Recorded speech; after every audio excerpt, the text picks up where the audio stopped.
अरे यार, तुम जवाब क्यों नहीं दे रही हो मुझे?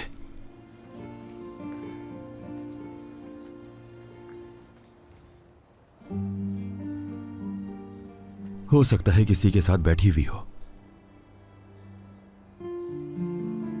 क्या कॉल करूं मैं? नहीं, मुझे इंतजार करना चाहिए। थोड़ी देर में जरूर आ जाएगी।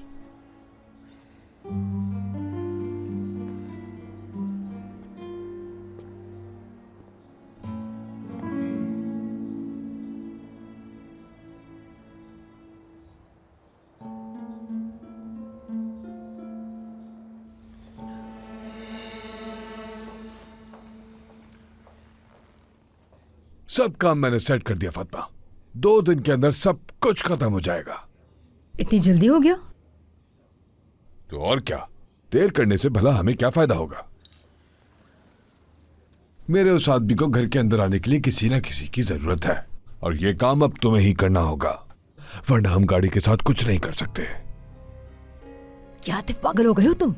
मैं किसी को कैसे अंदर लेके आ सकती हूँ? चारों तरफ तो कैमरे लगे हुए हैं। हाँ, तो दिन में किसी भी टाइम कैमरे बंद कर दो, ये काम तुम्हें करना होगा फातिमा, वरना तुम खुद बताओ ये काम हम कैसे करेंगे।